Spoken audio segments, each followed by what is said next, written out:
जय पराशक्ति महामाई की जय।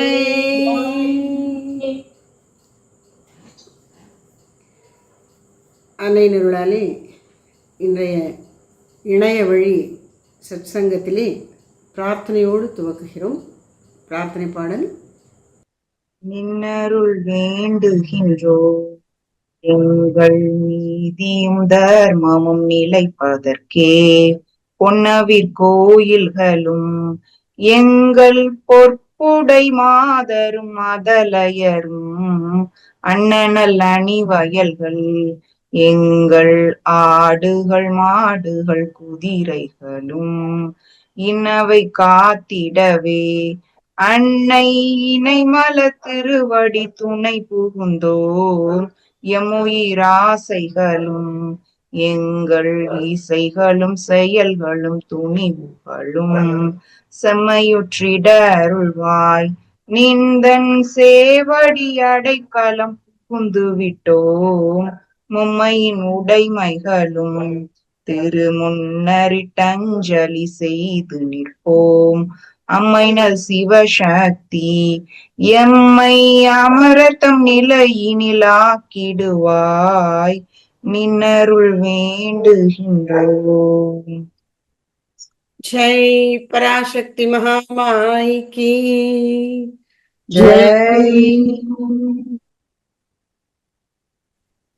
அன்னை நருளாலே கண்ணன் பாட்டுல இன்றைக்கு கண்ணன் என் காதலன் என்ற தலைப்புல 3வது பாடல், காட்டிலே தேடுதல்.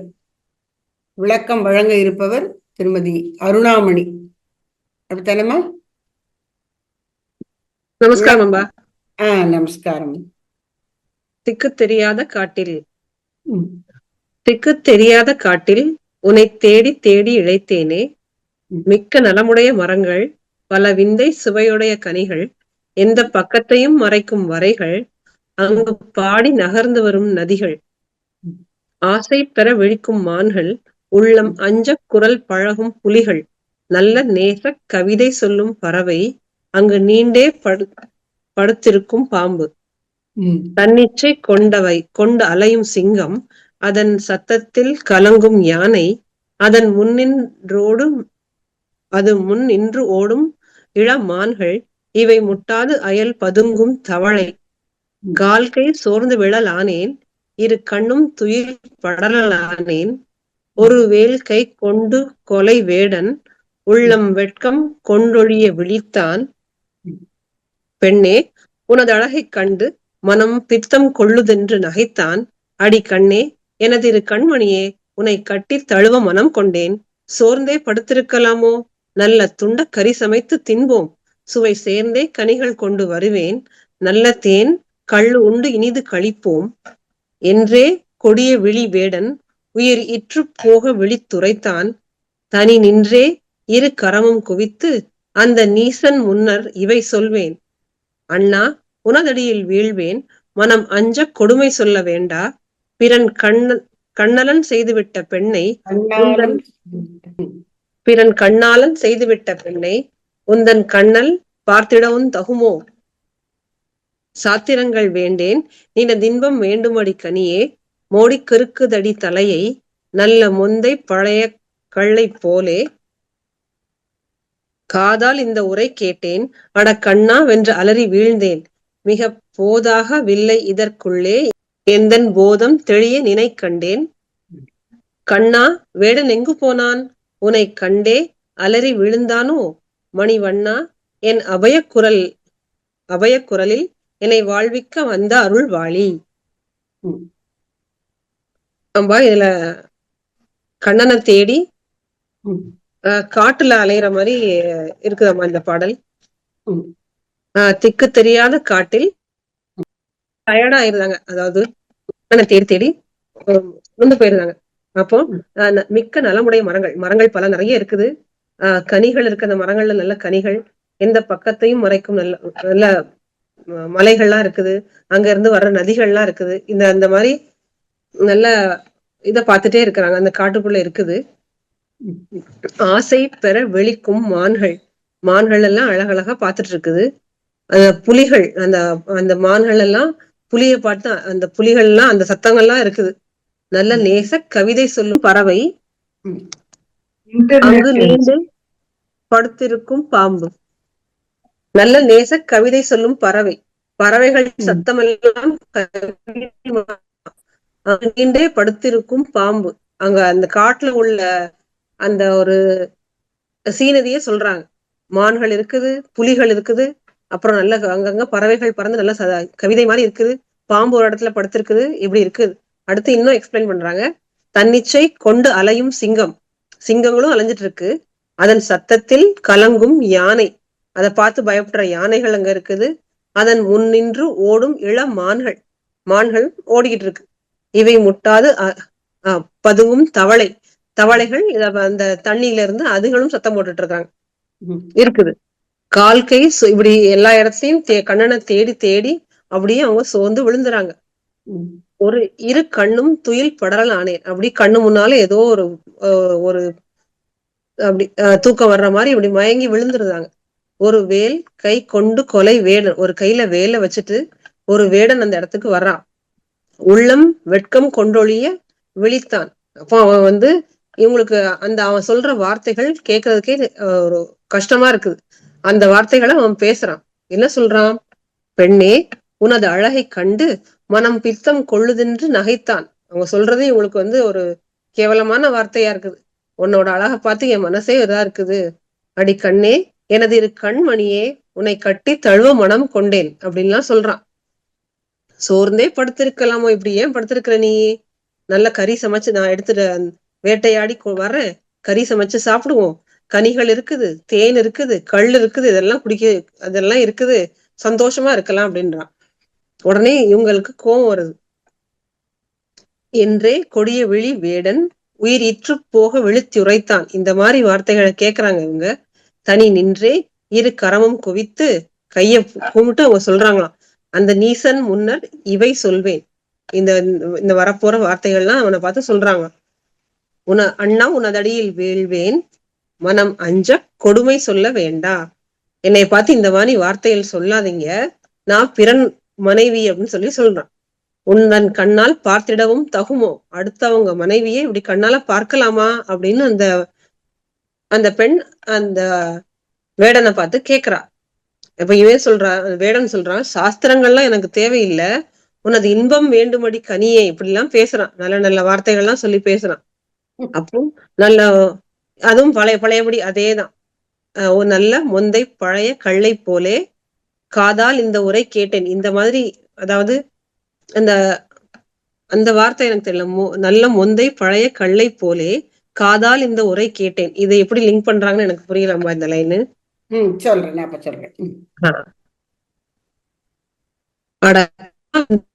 எல்லாம் கேட்டுட்டு ஐயோ கண்ணா கீழே விழுந்துடுறாங்க.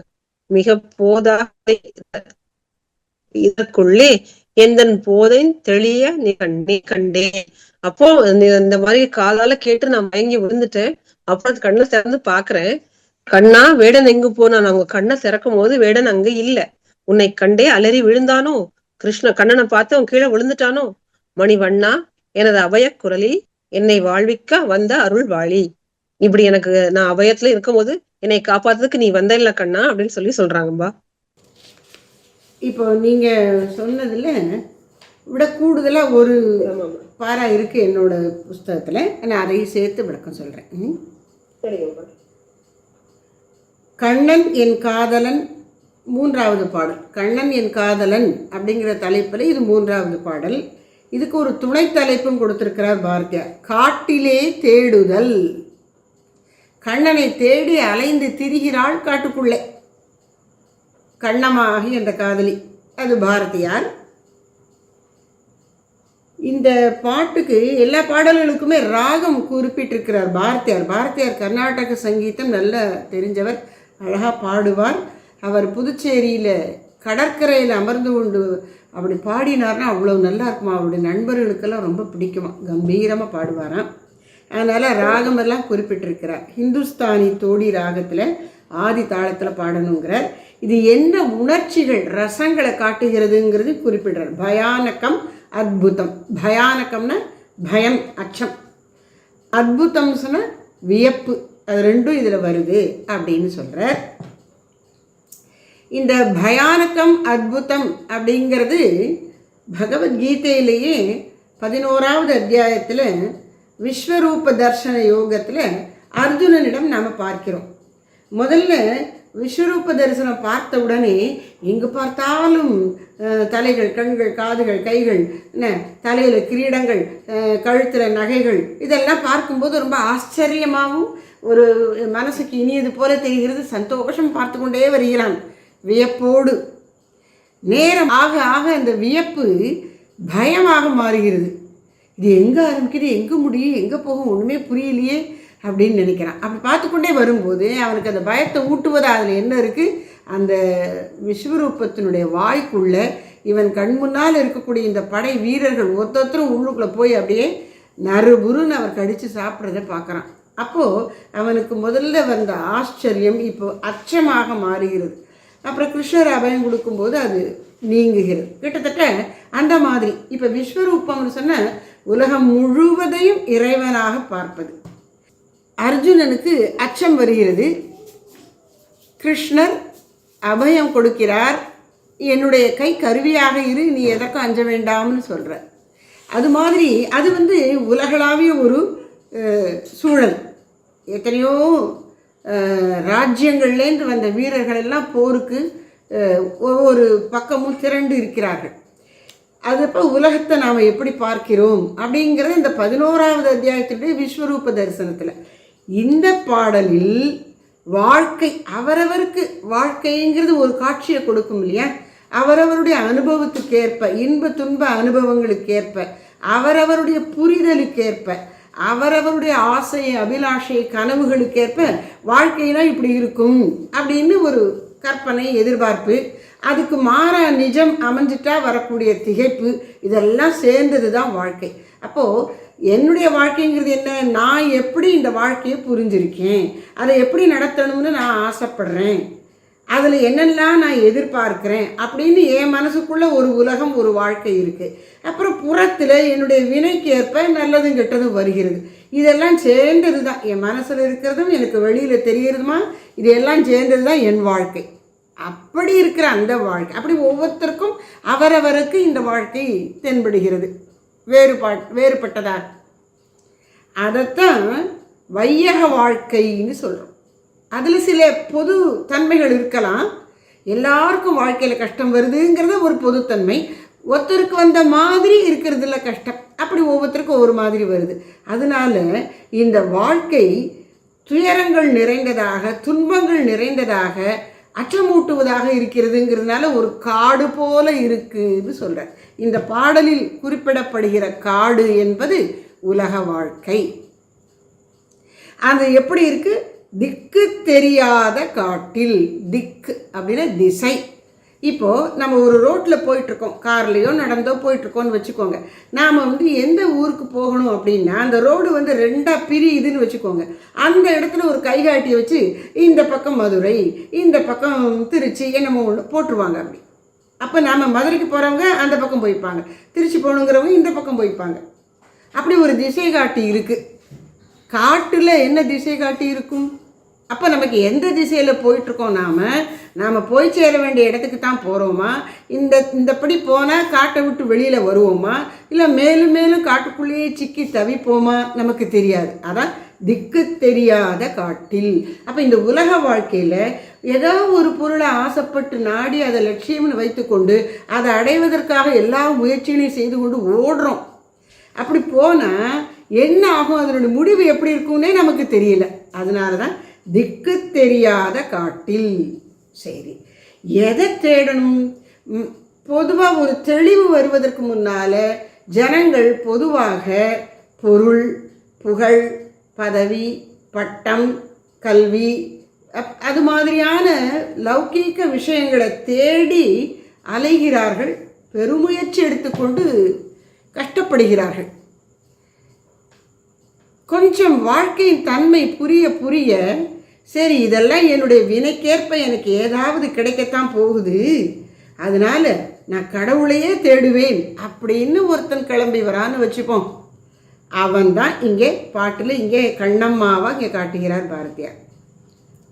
திக்கு தெரியாத காட்டில் எதை தேடுகிறாள் கண்ணம்மா? அதாவது நம்ம ஒத்தொத்தரே அங்கே வச்சுக்கணும். எதை தேடுகிறாள்? உன்னை தேடி தேடி இளைத்தேனே. இறைவனை தேடி தேடி இளைக்கிறோம். இறைவனை வெளியில் தேடி அலைகிறோம். எங்கே இருக்கிறார் கடவுள்? கோயிலுக்கு போகிறேன், அங்கே கோயிலில் கற்சிலை இருக்கிறது. மீனாட்சி அம்மன்னா மரகத மீனாட்சி, அங்கே நடராஜர் மரகத நடராஜர், ஐம்பொன் சிலை, கற்சிலை, அப்படி சிலையாகத்தான் இருக்குது. கடவுள் எங்கே? அப்படியெல்லாம் மனசு திகைக்கிறது. திக்கு தெரியாத காட்டில் உன்னை தேடி தேடி, அதனுடைய விளைவு என்ன? அப்படி அலைஞ்சு திரிஞ்சு தேடுவதன் இளைத்தேனே, ரொம்ப சோர்ந்து போய் மெலிஞ்சு போயிட்டேன் அப்படிங்கிறார்.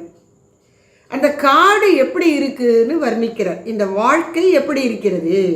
மிக்க நலமுடைய மரங்கள், காடுகள் இருக்கிறதுனால தான் மழை பொழிகிறது. ஏன்னா உயர்ந்த மரங்கள் இருக்கும்போது அவை இந்த மழை தண்ணீரை வாங்கி சேர்த்து வச்சுக்குமா. அப்போ நிலத்தடி நீர் நிறைய இருக்குமா. அது அப்படியே நல்ல இந்த மரங்களை மேலும் மேலும் வளர்க்குமா. அப்போ மழைக்காலம் வரும்போது மேலும் மழை பொழியும், அதை வாங்கி வச்சுக்கும். இப்படி மழை பொழிவிற்கு காடுகள் அவசியம். அதனால ஒரு நாட்டினுடைய நிலப்பரப்பில் நிறைய காடு இருக்கணும். ஆனால் மனிதன் இப்போது ஜனத்தொகை பெருக பெருக காடுகளை அழித்து மனுஷன் குடியேறுவதற்கு இடம் பார்க்குறான். அந்த அளவுக்கு மழை குறைகிறது. சிரப்புஞ்சி அப்படின்னு சொல்கிறோம். அஸ்ஸாமில் உலகத்திலேயே மிக அதிக அளவு மழை பொழியக்கூடிய இடம். அங்கே கூட இப்போ அந்த அளவு குறைஞ்சி போச்சான். ஏன்? காடுகள் குறைந்து விட்டன. நம்முடைய சுவாமிஜி அவர்கள் சொல்லுவார்கள், ஊட்டியில் அந்த காலத்தில், சாமி சொல்கிற அந்த காலங்கிறது 1920கள், அப்போல்லாம் நிறைய மரங்கள் இருக்கும், நல்ல மழை பெய்யும் அப்படின்னு சொல்லி ஒரு 40 வருஷம் கழிச்சு, 40-50 வருஷம் கழிச்சு, 1960-70களில் பேசும்போது இப்போது நிறைய அந்த காடுகளெல்லாம் வெட்டிட்டாங்க, அதனால மிந்தி மாதிரி மழை இல்லை அப்படின்னு அப்போ சொல்கிறார். இன்றைக்கி இன்னும் ஒரு 50-60 வருஷம் ஆயிடுச்சு. இப்போ எப்படி இருக்கோ, எவ்வளோ குறைஞ்சிருக்கோ தெரியாது. அப்போது இந்த மரங்களை என்ன சொல்கிறார்? நலமுடைய மரங்கள்ங்கிறார். ஏன் நலமுடையவை? அவை நமக்கு மழை பொழிவதற்கு, அதிக மழை பொழிவதற்கு காரணமாக இருக்கின்றன. மிக்க நலமுடைய மரங்கள். அப்புறம் பல விந்தை சுவை உடைய கனிகள். அந்த மரங்களில் பலவிதமான பழங்கள் கிடைக்கின்றன. அதனுடைய சுவை எப்படி இருக்குது? விந்தையாக இருக்கிறது. அதாவது ஒரு புதுமையாக இருக்குது. இந்த மாதிரி பழம் நான் சாப்பிட்டதே இல்லை அப்படின்னு சொல்கிற மாதிரி ஒவ்வொரு மரமும் ஒரு புது புது காய் கனியை கொடுக்கிறது. அதனால தான் ரிஷிகள்லாம் இந்த காட்டில் இருந்து கொண்டு இந்த கனிகளை உண்டு தியானம் பண்ணினார்கள். ஏன்னா சமைச்ச உணவில் அது நமக்கு தமோ குணத்தை வளர்த்து தூக்கத்தை கொடுக்கலாம், ரஜோகுணத்தை வளர்த்து மனசு அமைதி இல்லாமல் ஆக்கி பரபரன்னு எதையாவது அலை பாய்ந்து தேட வைக்கலாம். ஆனால் பழங்களை சாப்பிடும்போது மனம் அமைதியாக இருக்கும், இறைவனை குறித்து தியானம் பண்ணுவதற்கு ஏற்றதாக இருக்கும். அதனால் விந்தை சுவை உடைய கனிகள். அப்புறம் எந்த பக்கத்தையும் மறைக்கும் வரைகள். வரைனா மலை, மலை உயர்ந்து எழுகிறது. இப்படி திரும்பினா அந்த பக்கத்தையும் மறைக்கிற மாதிரி இருக்குதாம் மலை. ஒரு திசையில் போகலான்னு பார்த்தா அங்கே மலை உயரமாக எழுந்து நின்று அதனுடைய வழியை மறைச்சு கொண்டு நிற்கிற மாதிரி இருக்கான் மலை. எந்த பக்கத்தையும் மறைக்கும் வரைகள், அங்கு பாடி நகர்ந்து வரும் நதிகள். அப்படி வழியை மறைச்சிட்ருக்கு மலை அப்படின்னு தோணினாலும் அதுலேயும் ஒரு அழகிய காட்சி இருக்குது. அந்த மலையில் உச்சியிலேருந்து நதிகள் அப்படியே ஓடி வருகின்றன. அது ஓடி வரும்போது அந்த நீர் இறங்கி வரும்பொழுது ஒரு சலசலப்போடு வருது. அது பாட்டு பாடுற மாதிரி இருக்கான். பாடி நகர்ந்து வரும் நதிகள். ஓடுதுன்னா கூட ரொம்ப வேகமாக இல்லை, அப்படி மெதுவாக நகர்ந்து வர்ற மாதிரி இருக்கு. ஏன்? மலை தள்ளி இருக்குது. உயரத்துலேருந்து தண்ணி வரும்போது, தண்ணி விழும்போது அதனுடைய முழு வேகமும் நமக்கு தெரியறதில்லை. அது அப்படி அசஞ்சாடி வருவது போல் இருக்கான். அதனால் பாடி நகர்ந்து வரும் நதிகள். அப்புறம் நெஞ்சில் இந்த பாட்டு தான்மா நீங்கள் சொன்னதில் இல்லை, என்னோட புத்தகத்தில் இருக்குது, சொல்கிறேன். நெஞ்சில் கனல் மணக்கும் பூக்கள். அந்த காட்டில் இருக்கிற மரஞ்செடி கொடிகளில் இருக்கக்கூடிய பூக்கள் அப்படி நெருப்பு பூத்தால் போல் இருக்கிறதா. ஒரு பூ சிவப்பாக இருக்கும், ஃப்ளேம் ஆஃப் த ஃபாரஸ்ட் அப்படின்னு அதுக்கு பேரே. அந்த பூவே சிவப்பாக தான் இருக்கும். அது பூத்துருத்துனா பச்சை இலை கூட தெரியாது. அந்த மரத்தில் முழுக்க முழுக்க உங்களுக்கு அந்த சிவப்பு இதழ்களை உடைய பூ மட்டும்தான் தெரியும். அதுக்கு வந்து ஃப்ளேம் ஆஃப் த ஃபாரஸ்ட், காட்டின் தீஜுவாலைகள் அப்படின்னு பேர். அது மாதிரி நெஞ்சில் கனல் மணக்கும் பூக்கள், அதை நினைச்சாலே அப்படியே ஒரு தீ எரிகிற மாதிரி ஒரு உற்சாகம் மனசுக்கு வருதான். நெஞ்சில் கனல் மணக்கும் பூக்கள் எங்கும் நீள கிடக்கும் இலைக்கடல்கள். அங்கே மரங்கள் நிறைய இருக்குன்னு சொன்னோம் இல்லையா, அந்த மரங்கள்லேருந்து உதிர்ந்த இலைகள் எல்லாம் அங்கேயே கிடக்கு தரையில். மண்ணு கூட தெரியாத அளவுக்கு இந்த இலைகள் எல்லாம் உதிர்ந்து அந்த பழுத்த இலைகள் அது இன்னும் காஞ்சு சருகுகளாகி அங்கேயே இருக்குது. அதனால தான் தண்ணீர் வந்து ஓடாமல் அங்கேயே தேங்கி நிற்கிறது. அடியில் நிலத்தடி நீர் வளர்கிறது. அதனால் இந்த மரங்கள் மேலும் மேலும் வளர்கின்றன. அப்படி இலைகள் இருக்கா. அப்புறம் மதி வஞ்சித்திடம், அந்த இலை இருக்கிறது எவ்வளவு இருக்குது, அந்த பரப்பை பார்த்தா அதுவே கடல் மாதிரி இருக்கான் இலை. அவ்வளவு விழுந்த அந்த இலைகள் சருகுகளே கடல் மாதிரி இருக்கான். அப்புறம் மதி வஞ்சித்திடம் அகழிச்சுனைகள், நம்முடைய அறிவை ஏமாற்றக்கூடிய அகழிச்சுனைகள். இந்த காட்டிலேருந்து பார்த்தோம்னா திடீர்னு ஏதோ ஒரு கோட்டையாக என்னமோ அங்கே இருக்கிற மாதிரி இருக்கே அப்படின்னு போனால் நம்முடைய அறிவை ஏமாற்றி விடக்கூடிய அகழிகள் போன்று இருக்கின்ற ஆழ்ந்த சுனை அப்படின்னா குறுகின இடத்துல ஆழமாக இருக்கக்கூடிய தண்ணீர், அந்த நீர்நிலை, அதைத்தான் சொல்கிறாங்க. அப்படி நீர்நிலைகள் ஆழம் நமக்கு இவ்வளவு இருக்கும்னு தெரியாதபடி நம்ம இழுக்கக்கூடியதாக இருக்கக்கூடிய சுனைகள் இருக்கா அந்த காட்டில்.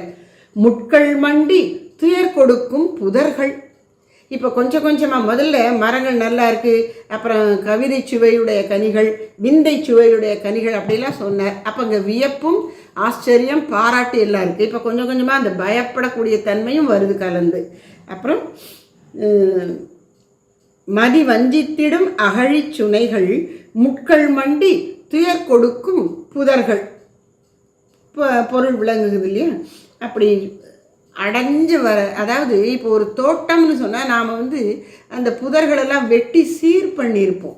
இது காட்டில் தானாக வளர்ந்துருக்கு, அதனால் புதர் மண்டி கிடக்கிறதாம். அது எப்படி இருக்குது, பயம் துன்பத்தை கொடுக்கிறதா. முட்கள் மண்டி துயர் கொடுக்கும் புதர்கள். அப்புறம் இதில் இப்படி வெறும் மரஞ்செடி கொடிகள் பூக்கள் பழங்கள் மட்டும்தான் இருக்கான்னா இல்லை, மிருகங்கள்லாம் இருக்குது. ஆசை பெறவிழிக்கும் மான்கள். அந்த மானை பார்க்க பார்க்க நமக்கு ஆசையாக இருக்குமா. அப்படி ஒரு குழந்தை போல கள்ளங்கப்படம் இல்லாத ஒரு முகம், பார்வை. நல்ல அந்த கண்ணுக்குட்டிக்கும் அப்படி தான் இருக்கும். பசு கண்ணுக்குட்டிக்கு சின்னதாக இருக்கும்போது அந்த கண்ணில் வந்து ஒரு ஒரு இன்னசென்ஸ் போல அந்த குழந்தையினுடைய வெகுளித்தனம் அதில் இருக்கும். அது மாதிரி மானினுடைய கண்ணும் இருக்கும். அதனால் கண்களுக்கு ஓமானம் சொல்லும் பொழுது தாமரை போன்ற கண், மான் போன்ற கண். ராஜீவம் அப்படின்னா மான். மான் ராஜீவ் காந்தின்னு பேர் வச்சுருக்காங்கல்ல, ராஜீவ்னா மான். அந்த மானினுடைய கண் வந்து ஒரு அச்சத்தையும் ஒரு வெகுளித்தனத்தையும் காட்டுகிறது. அது அப்படி பயந்து பயந்து பார்க்கும். அதில் அந்த மிரட்சியில் கூட ஒரு அழகு இருக்கும், கவர்ச்சி இருக்கும். ஆசை பெற விழிக்கும் மான்கள். ஆனால் இயற்கையில் இந்த மான் நிறைய வளர்ந்துட்டுன்னு வச்சுப்போம், என்னாகும், அது ஊர் பக்கம்லாம் வந்து பயிர் பச்சைகளை சாப்பிட்டுடுமா. ஏன்னா அது வந்து சாக்க பட்சி, அதாவது சாப்பாடு அதுக்கு வந்து இயற்கையான செடிகள் தான், புல்லு தான் சாப்பிடும். அதனால் என்ன பண்ணும், நம்ம வளர்த்து வச்சுருக்கிற பயிரெல்லாம் சாப்பிட்டு போயிடும். அப்படி அப்போ மான் எண்ணிக்கையில் ஜாஸ்தியாக போயிட்டால் மனுஷனுக்கு தொந்தரவு. அதனால் என்ன பண்ணிட்டார், மானை கொண்டு சாப்பிட்ற மாதிரி புலியை வச்சுட்டார். உடனே அடுத்து புலியை சொல்கிறார் பாருங்க. உள்ளம் அஞ்ச குரல் பழகும் புலிகள். அதை அப்போ தான் தன் குரலை டெஸ்ட் பண்ணி பார்த்துக்கிறான் இந்த வளர்ந்து கொண்டிருக்கிற இளம் புலி. அது எப்படி இருக்கு, நமக்கு பயத்தை கொடுக்கிறது. உள்ளம் அஞ்ச குரல் பழகும் புலிகள். நல்ல நேச கவிதை சொல்லும் பறவை. பறவைகள் இனிய குரல் எடுத்து பாடுகின்றன. பொதுவாகவே எந்த பறவையின் குரலும் இனிமையாகத்தான் இருக்கும். ரொம்ப ரேராக தான் கடுமையான குரல் உடைய பறவைகளை பார்க்குறோம். அது எல்லா பறவைகளிலும் மிக இனியது குயில் அப்படின்னு சொல்கிறோம், நைட்டிங்கேல். ஆனால் பொதுவாக பறவைகளுடைய குரலில் இனிமை இருக்குது. அதனால் என்ன சொல்ல, நல்ல நேச கவிதை சொல்லும் பறவை. பறவையினுடைய அந்த கீச்சு கீச்சுங்கிற அந்த ஒலிகள் எப்படி இருக்குது, அன்புங்கிற பாடலை அவை பாடுகின்றனவா. பறவைகளுடைய கவிதை அந்த குரல் எப்படி இருக்குது? கவிதை போல் இருக்குது. அதனுடைய விஷயம் என்ன? அந்த கவிதையினுடைய தீம் என்ன? நேசம், அன்பை சொல்லுகின்ற கவிதை போன்று இனிமையாக விளங்குகின்ற பறவைகளின் குரல்கள் இதெல்லாம் கேட்குறாங்க. பார்க்க காட்சிகள், மானை பார்க்குறோம், பக்கத்துலேயே புலி இருக்குது, பயத்தை கொடுக்கக்கூடிய புலி, இந்த பக்கம் பறவைகளின் இனிய கவிதைகள் போன்ற குரல் கேட்கிறது. இதை பார்த்துட்டு இந்த பக்கம் திரும்பினா அங்கே நீண்டே படுத்திருக்கும் பாம்பு, ஒரு பெரிய மலைப்பாம்பு, சாதாரண பாம்புல மலைப்பாம்பு பெருசாக இருக்கான், நீண்டே படுத்திருக்கான். சமீபத்தில் ஒன்று படித்தேன்.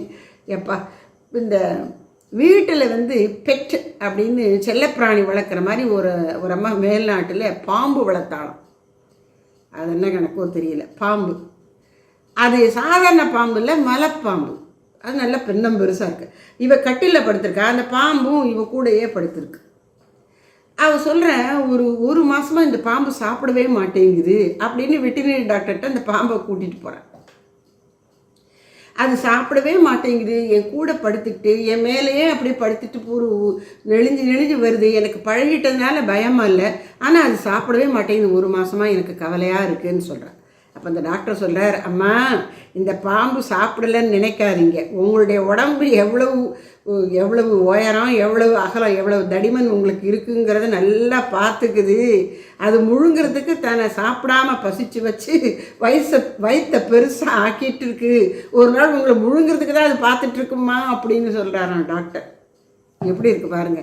அப்படி நீண்டே படுத்திருக்கும் பாம்பு. அப்புறம் தன்னிச்சை கொண்டு அலையும் சிங்கம்.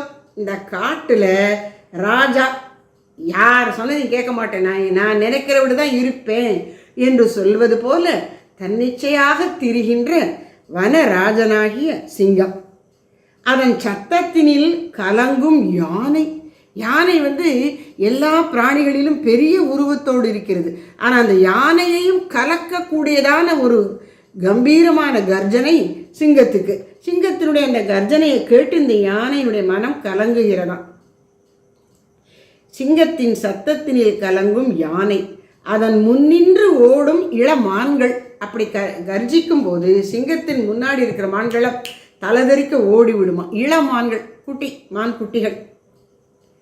இவை முட்டாது அயல் பதுங்கும் தவளை. இது ஏதாவது இந்த யானை தவளை மேலே ஒரு காலை வச்சா என்ன மிஞ்சும் தவளை, அதனால ஐயோ இது எதுக்கு வம்பு அப்படின்னு இவங்களுடைய பாதையிலேருந்து விலகி அயல் பதுங்கும், வேற இடத்துல போய் பதுங்கி ஒளிஞ்சுக்கிறதான். எது?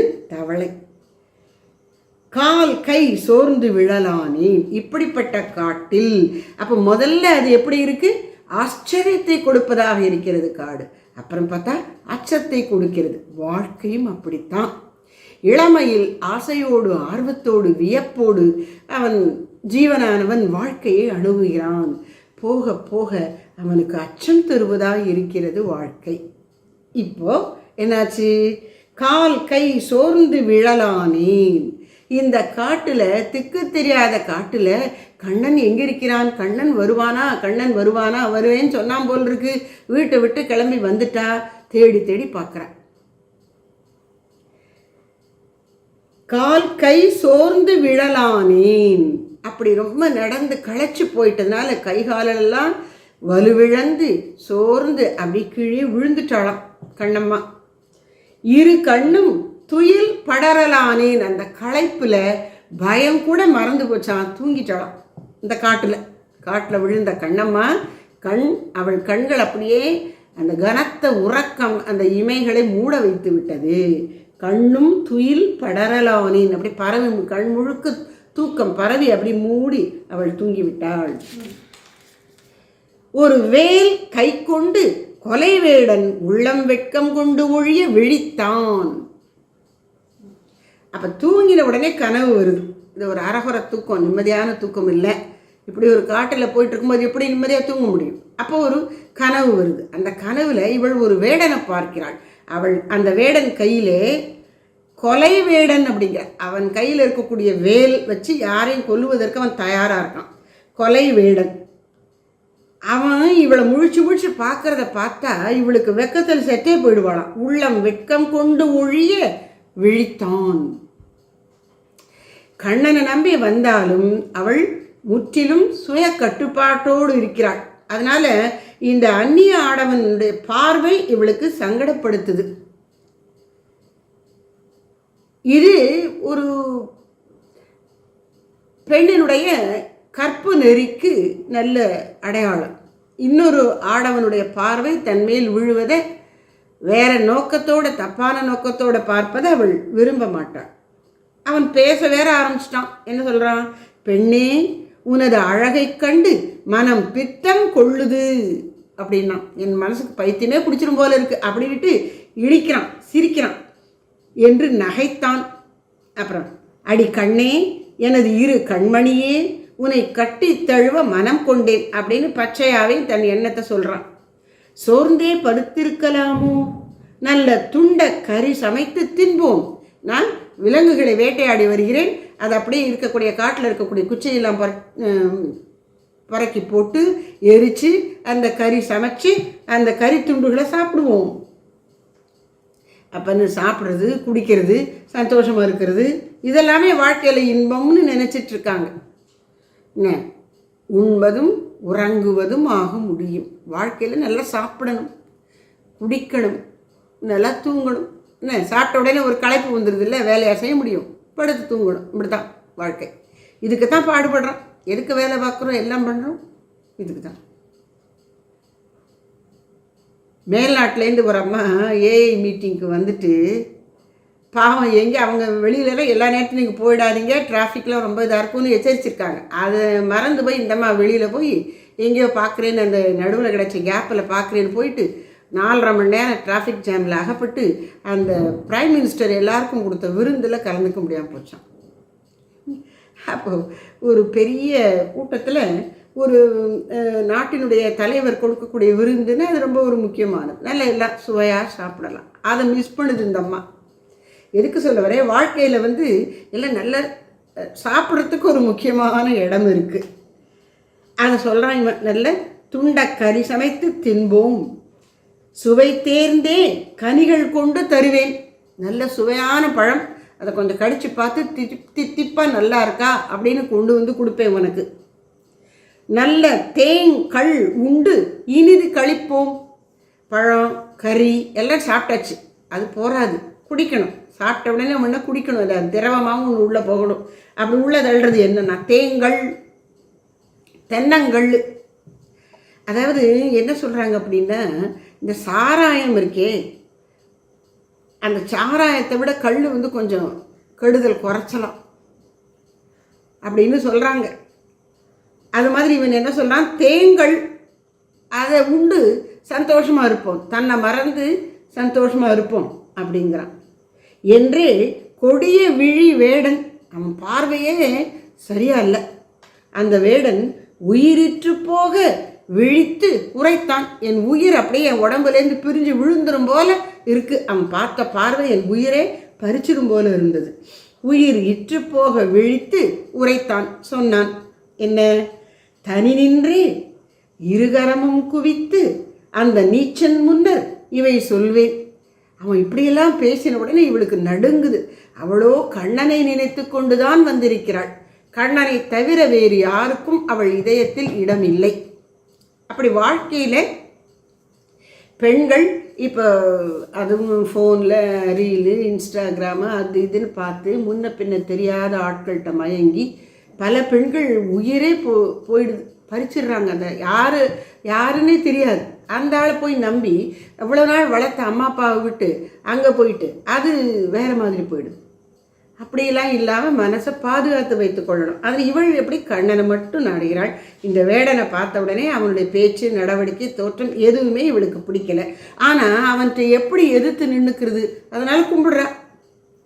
யார்? நீச்சன். நீச்சன்னா கீழானவன், பண்பில் கீழானவன். நீச்சன் முன்னர் இவை சொல்வேன். இந்த பின்னாடி வந்ததெல்லாம் நான் சொல்கிறேன். என்ன சொல்கிறா? அண்ணா, அண்ணான்னு கூப்பிட்டுட்டேன். நீ என்னை வேறு மாதிரி பார்க்குற, நான் உன்னை அண்ணனாக தான் பார்க்குறேன். அண்ணா, உனது அடியில் வீழ்வேன், உன் காலில் விழுந்து உன்னை கும்பிட்டு கேட்குறேன்.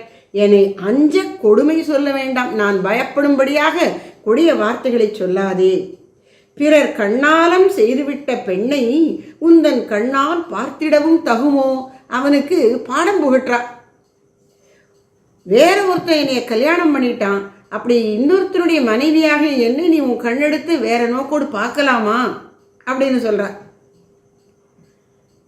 உடனே அவன் சொல்றான், ஏடி சாத்திரங்கள் வேண்டு, நீ என்ன இங்கே வந்து எனக்கு சாஸ்திரமெல்லாம் எடுத்து புகட்டுகிறாயே, தர்மசாஸ்திரம், நீதி, நேர்மை, நியாயம், அநியாயம், அந்த கதையெல்லாம் எனக்கு வேண்டாம் அப்படிங்கிறான்.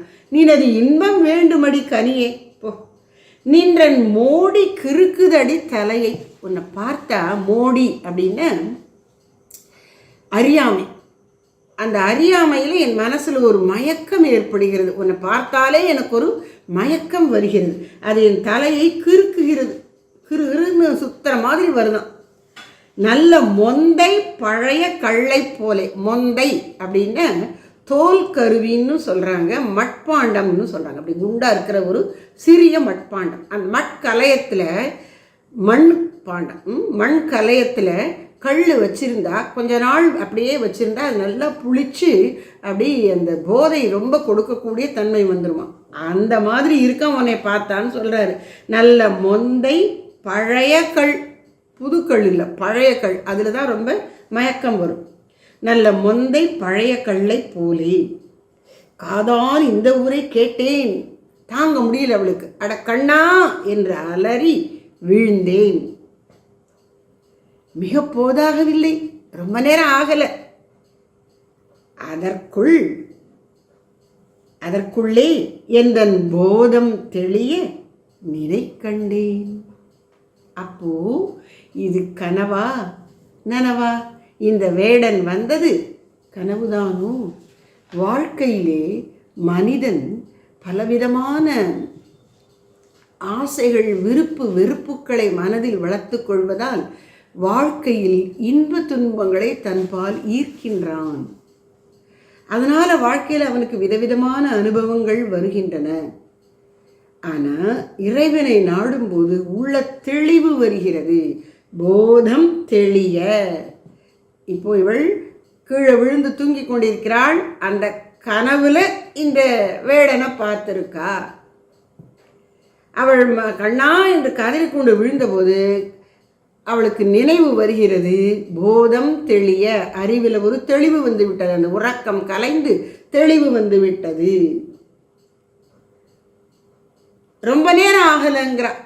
அதாவது கனவு காணும்போது ரொம்ப நேரமாக அது கனவு நடந்துகிட்டே இருக்கிற மாதிரி இருக்கும். முழிச்சிட்டா பட்டன்னு முழிச்சிட்டோன்னா சுருக்கமாக போன கனவு மாதிரி இருக்கும். அது இந்த வாழ்க்கையும் அப்படித்தான். கனவுங்கிறது என்ன? நாம் படுத்து தூங்கும்போது சிறிது நேரத்துக்கு மனசில் வரக்கூடியது. அது ஒரு அதிகபட்சம் 20 நிமிஷத்துக்கு மேலே ஓடாதான் ஒரு கனவு. மனசு 20 நிமிஷத்துக்கு பழைய அனுபவங்களை வச்சு கனவு காணுகிறது. நமக்கான அதில் ஒரு வாழ்க்கை, பல வாழ்க்கைகள் வாழ்ந்துட்ட மாதிரி இருக்கும் கனவுல. இப்போ அது தூக்கத்தில் வரக்கூடியது கனவு. இப்போ விழிப்பில் இருந்து வாழறோமே, இது எப்படி? ஞானிகள் சொல்கிறாங்க, சாதாரண மனுஷனுக்கு தூக்கத்தில் சிறிது நேரத்துக்கு கனவு வருவது போல ஞானி ஒருவன் விழித்துவிட்டு இந்த ஞான விழிப்பு பெற்ற பிறகு இந்த உலக வாழ்க்கையை எப்படி பார்க்கிறான்? கனவு போல பார்க்கிறான். ஆனால் அந்த விழிப்பு வராதவனுக்கு இந்த உலக வாழ்க்கை நிஜமாக இருக்கு. ஆனால் ஞானி என்ன சொல்கிறான்? இந்த வாழ்க்கைங்கிறது ஒரு நீண்ட சொப்பனம், தீர்க்க ஸ்வப்பனம். உலக வாழ்க்கை என்பது ஒரு நீண்ட கனவு. தூக்கத்தில் வரக்கூடியது குட்டி கனவு, வாழ்க்கைங்கிறதே ஒரு நீண்ட கனவு. அதனால போதம் தெளிய, கண்ணனுடைய இவளுக்கு அறிவு தெளிவு வந்து விழித்து கொண்ட உடனே கண்ணனை நினைக்கிறா. அந்த இவளை பயமுறுத்தின அந்த வேடனை காணோம். எந்தன் போதம் தெளிய நினை கண்டேன். அந்த வேடன் மறைந்தான், நீ நிற்கிறாய். கண்ணா, வேடன் எங்கு போனான்? உன்னை கண்டே அலறி விழுந்தானோ? இவ சொல்றா, கண்ணனை கண்டு வேடன் பயந்திருப்பான், அவன் விழுந்திருப்பான். அது உண்மைதான். கருத்து என்ன? ஞானமயமான அறிவுமயமான இறைவன் முன்னே அறியாமை மயமான உலக ஆசைகளெல்லாம் விழுந்துவிடும். அதனால் இறைவனை நம்பி கெட்டியாக பிடிச்சு வணங்குகிற மனசுக்கு அந்த தெளிவை அவன் கொடுத்து இந்த உலக ஆசைகள்ங்கிற இந்த வேடனும் மயங்கி விழும்படி அந்த உறுதி உள்ளத்துக்கு வரும். இறை பக்தியில் தான் இருக்குது.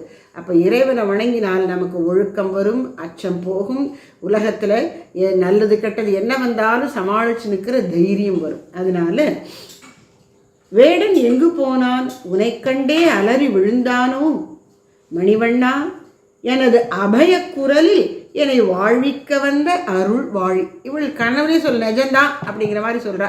நான் கண்ணா என்னைய காப்பாத்துங்கிற வார்த்தை இந்த பாட்டில் வரலை. ஆனால் அபயக்குரல்னா என்ன, நான் பயந்து கொண்டிருக்கிறேன், என்னை பயத்திலிருந்து விடுவித்து என்னை காப்பாற்று, அதுதான் அபயக்குரல். அப்படி நான் அபயக்குரல் கொடுத்த போது கண்ணா நீ வந்தாய், வந்து என்ன செய்தாய், என் எதிரியாக அங்கு நின்றவனை கொன்று என்னை வாழ்வித்தாய், எனக்கு புத்துயிர் கொடுத்தாய், என்னை வாழ்விக்க வந்த அருள் வாழி. அப்போ கண்ணன் என்பவன், கடவுள் என்பவன் நம்மை வாழ்விக்க வந்த அருள். அவனை நினைத்து, அவன் அருளை நினைத்து வாழி வாழி என்று வாழ்த்துவது நம் மனதிற்கு அமைதியையும் தெளிவையும் ஆற்றலையும் தரும் என்பதை இந்த பாடலிலே அழகாக சொல்லுகின்றார். குறிப்பாக அதில் கண்ணன் என் காதலன் என்று தன்னை பெண்ணாகவும் கடவுளை காதலனாகவும் பாவித்து கொண்டு வாழ்க்கையின் தன்மைகளை, ஏன்னா வாழ்க்கை ஆரம்பத்தில் கவர்ச்சிகரமாக இருக்கும், போக போக அதனுடைய துன்ப துயரங்கள் எல்லாம் தெரியும் போது அச்சத்தை ஊட்டுவதாக இருக்கும். அந்த ரெண்டு நேரத்துலையும் நமக்கு துணை யாருன்னா கண்ணன் தான், இறைவன் தான். இறைவனை உறுதியாக பிடித்து கொண்டு ஒழுக்கம், நீதி நெறி, வாழ்க்கையில் என்ன கஷ்டங்கள் வந்தாலும் சமாளிக்கக்கூடிய உறுதி கொண்டு நாம் வாழலாம். எந்த கஷ்டத்தையும் நம்மால் மீள முடியும், எதிர்கொண்டு சமாளித்து வெற்றி கொண்டு மீள முடியும் என்பதை இந்த பாடலிலே பாரதியார் ரொம்ப அழகாக சொல்லியிருக்கிறார். அதனால் திக்கு தெரியாத காட்டில் உன்னை தேடி இழைத்தேனே என்றபடி நம்ம கடவுளை தேடிக்கொண்டு ஆனால் உலகையே பார்த்து கொண்டு இருந்தால் அதில் இப்படி இன்பமும் துன்பமும் கலந்து இருக்கும். நாம் உலகமாகவும் தோன்றிக் கொண்டிருக்கிற இறைவா உன் உண்மை வடிவை எனக்கு காட்டு என்று நாம் பிரார்த்தித்தால் நமக்கு இந்த உலக வாழ்க்கை காடு போல இருக்காது, இனிய சோலையாக மாறும்.